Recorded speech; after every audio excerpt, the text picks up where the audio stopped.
এই তুমি কিন্তু আমার মুখ খুলিও না। আমার অনেক বয়স হয়েছে। আমি এমন কোনো কথা বলতে চাই না আমার নাতি নাতনি ছেলে মেয়েদের সামনে, যাতে তুমি আরো ছোট হয়ে যাও। শুধু একটা কথা তোমাকে বলবো, ফুর্তি করার প্রয়োজন কার হয়েছিল, কাদের হয়েছিল, সেটা আমাদের বাড়ির সকলেরই জানা। কেউ জেনে শুনে চোখ বন্ধ করে থাকতে পারে, আর কেউ সোজা কথাটা বলে দিতে পারে। তা আমি হচ্ছে সোজা কথা বলার মানুষ। আর এই সোজা কথাটা আমি বলতে পারলাম কি করে জানো? এই বৌমার জন্য। ফুর্তি যে তোমরা করতেই গিয়েছিলে সে ব্যাপারে আমার তো কোনো সন্দেহই নেই। আমার ধারণা কারোরই কোনো সন্দেহ নেই। বাবা প্লিজ, তুমি মূল পয়েন্ট থেকে সরে যাচ্ছ। বলি চিরকালই তো তাই, উনি কোনোদিন সোজা পথে কথা বলবেন না কো। সব সময় এদিককার কথা ওদিকে ঘুরিয়ে নিজের কথাতে এনে ফেলবে। মা দাঁড়াও। বাবা, আমার কিন্তু কথা শেষ হয়নি, আমায় শেষ করতে দাও। আজকে কিন্তু দিঠির যদি কিছু হয় তাহলে কিন্তু আমি কাউকে ছাড়বো না। আমি থানা পুলিশ করব। আমি পরিষ্কার বলবো, আজকে দিঠির যদি কিছু হয়ে থাকে সেটা তার মায়ের জন্য হয়েছে। ওর মা দিঠিকে ও ট্রমা দিতে পারে না। ট্রমাটা তুমি দিতে পারো, তাই তো? দাদু ভাই দেখো, ডিভোর্স তো এখন অনেক ফ্যামিলিতেই হয়, আকছাড় হয়। ছেলেমেয়েরা বাবার কোনো স্টেপ যদিও বা মেনে নিতে পারে, মায়ের এরকম কোনো স্টেপ কিন্তু ছেলেমেয়েরা মেনে নিতে পারে না, মানতে অসুবিধে হয়। কেন বলো তো? ছেলেরা রোজগার করে বলে সেই জন্য তার স্টেপটা মেনে নেওয়া যায়। আর মা যেহেতু রোজগারপাতি করে না, সংসার দেখাশোনা করে, সকলের সুখ সুবিধের কথা ভাবে, সেই জন্য মার স্টেপটা মেনে নেওয়া যায় না, তাই তো? আমি মনে করি আমার বৌমা যেটা করেছে একদম ঠিক করেছে। যেখানে বলেছে বৌমা সেখানে তো দিঠি উপস্থিতি ছিল না। তো উন্নির কথা শুনে দিঠির এতই খারাপ লাগলো সে বাড়ি থেকে বেরিয়ে চলে গেল। মানেটা কি? মানে অবভিয়াসলি খারাপ লাগতেই পারে। একটা বাচ্চা মেয়ের পাবলিক প্লেসে তার বাবার সামনে কেউ যদি বলে, খারাপ লাগতেই পারে। It's very obvious. আর সবচেয়ে বড় কথা, দিঠি ওর বাবার ব্যাপারে ভীষণ সেনসিটিভ, খারাপ লাগাটা খুব স্বাভাবিক। আমি তো একটা কথা কিছুতেই বুঝতে পারছি না, যে বাইরেতে যাই হয়ে যাক না কেন, বাইরের লোকের সামনে পাবলিক প্লেসে সেই নিয়ে কথা বলার কি আছে? ও তাই নাকি? সে বোধ তোমার আছে? তুমি বাড়ি থেকে বেরিয়ে এসে আর একটা বাড়িতে ঢুকে সেই বাড়িটা তছনছ করে দিলে। তুমি আমার এইসব কথা বলছো? আপনি বারবার কিন্তু এরকম উদাহরণ দেবেন না। আপনার ছেলে কিন্তু কিছু সাধু পুরুষ ছিল না। আলবাত ছিল না। আমি তো বলিনি আমার ছেলে সাধু পুরুষ। আমি তো সবার সামনে বললাম তোমরা দুজনে ফুর্তি করতে গিয়েছিলে। আচ্ছা, এসব কথা বাদ দিয়ে এখন কাজের কথা বলা যাক। কাজের কথা বলার জায়গায় আমরা তো কেউ নেই এখন। দিঠিটা কোথায় গেছে, তার ফোনটাও সুইচ অফ রয়েছে। তোমাদের কি ধারণা সে কোনো বিপজ্জনক কাজের সাথে ইনভলভ রয়েছে? ধারণা নয় গো, এটাই আমাদের এখন বিশ্বাস। বলি ও মেয়ে এতক্ষণ বাইরে থাকার মেয়ে নয় গো। তার মা ড্যাং ড্যাং করে অফিস চলে গেল, তার মেয়ে যে ঘরে নেই সেটা জানবার ইচ্ছা পর্যন্ত নেই গো। মানে আমি তো একটা জিনিস বুঝতেই পারছি না, মেয়ে, নিজের মেয়ে সকাল থেকে ঘুম থেকে ওঠেনি, কিন্তু মায়ের কোনো হেলদোল নেই। জুনান্টি, মার এখন হেলদোল থাকবে কি করে বলো তো? না মানে সব সামান্য ব্যাপার নিয়ে মার হেলদোল থাকবে কি করে? মার হেলদোল তো এখন অন্য ব্যাপার নিয়ে। অনিরুদ্ধ, তোমার জন্য আমার রীতিমতো কষ্ট হয়। কি পেইনফুল লাইফ তোমার, বলো তো? আমার কথা বাদ দাও অঙ্কিতা, আমি ওই ভদ্রমহিলাকে কোনোদিন কানাকড়িও দান দিইনি, সেই জন্য হয়তো আমি বেঁচে গেছি। কিন্তু যারা দান দিয়েছে বা দিচ্ছে তাদের যে কি পরিণতি হতে চলেছে তারা খুব শীঘ্রই টের পাবে।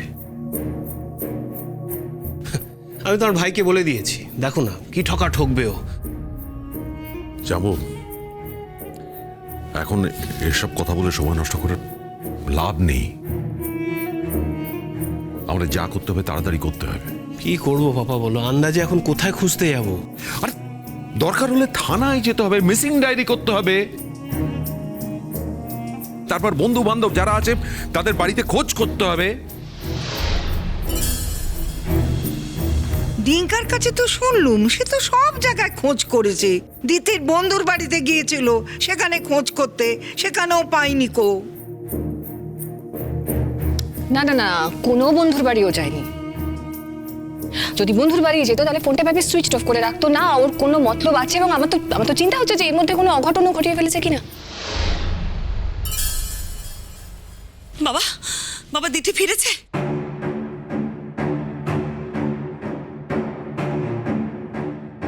আহা গো, তোমাকে আবার কে খবর দিয়ে ডেকে আনলো মা গো? শোনো, দিতির যদি এখন কিছু হয়ে যায় তোমাকে থেমে থাকলে চলবে মা? তুমি কত বড় কোম্পানির এখন কর্ত্রী হয়েছো। এভাবে কেন বলছেন মা? কোনোদিনও দেখেছেন আমার 3 ছেলে মেয়েকে অবহেলা করতে? তিথি কখন বেরিয়ে গেছে আমি তো জানি না, আমি তো জানতেই পারিনি। সেই কি করে বা জানবে বলো? জানার কি আর সময় আছে তোমার?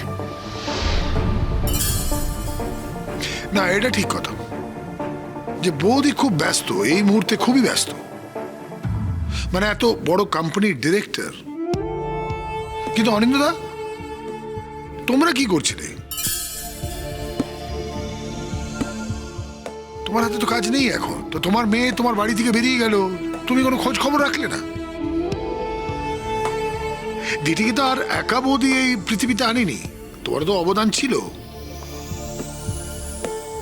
তো তোমার কোনো দায়িত্ব থাকবে না? এক্সকিউজ মি, আমরা নিচে থাকি, উপরে থাকি না।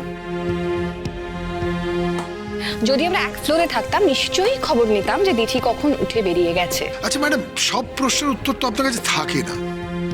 তাও দেখেছি আপনার একটা অভ্যেস আছে, প্রত্যেকটা কথার মধ্যে নিজেকে ঢুকিয়ে ফেলেন, মানে জড়িয়ে ফেলেন, তাই না?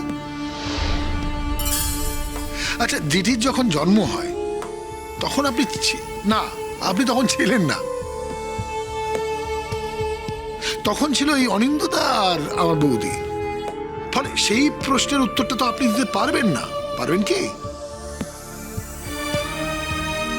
আমি বুঝতে পারছি আমাদের না একটা চরম ক্ষতি হতে চলেছে। তা তুই বা এখানে দাঁড়িয়ে আছিস কেন? হ্যাঁ,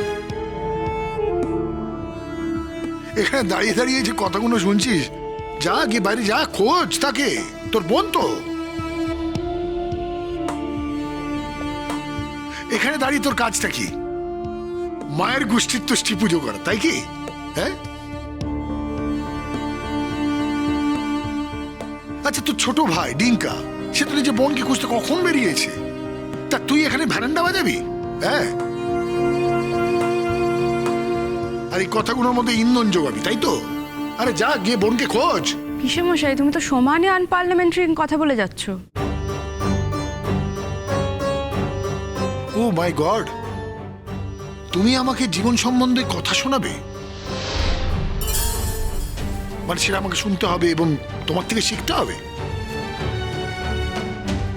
যে জীবন আসলে কি তার মানেটাই জানে না। So sad. আচ্ছা, তুমি নাকি ডাক্তার, অথচ এই পৃথিবী জুড়ে এই মহামারী, তার মধ্যে তুমি বাড়ি বসে আছো।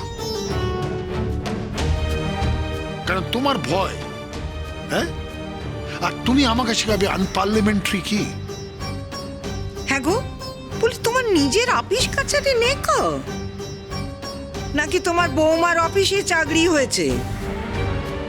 বৌমাকে নিয়ে আসা দিয়ে আসা এগুলো তোমার চাকরির মধ্যেই পড়ে বুঝি? না না, যদি তাই হয়ে থাকে তাতে আপনার অসুবিধাটা কোথায় আমি এটা বুঝতে পারছি না। তাছাড়া বলে দিই, এই যে আপনার মেয়ে চাকরি করে, তার ব্যাংক ব্যালেন্সে তো আমাকে কোনোদিন হাত দিতে হয়নি, তাই না? আচ্ছা, অনিন্দিতা কি আপনাকে জানিয়েছে যে খেতে পড়তে পারছে না, এরকম কোনো অসুবিধা ফেস করছে? করেনি তো? তাহলে এতগুলো কথার কৈফিয়ত আমি আপনাকে দিতে যাব কেন? কোন দুঃখে? আর ছাড়ো না উপলদা। বাবা, দিঠি কোথায় যেতে পারে বলুন তো? আস্তে আস্তে তো আমি অনেককে ফোন করলাম, ওর সবকটা বন্ধুকে ফোন করেছি, কেউ কিচ্ছু বলতে পারছে না। সবাই বলছে ওর সাথে নাকি কারোর যোগাযোগই হয়নি। আমি কিন্তু একটা কথা পরিষ্কার বলে দিচ্ছি, দিঠির যদি কিছু হয়ে যায়, আমি বাবাকেও বলে দিয়েছি, আমি কিন্তু কাউকে ছাড়বো না।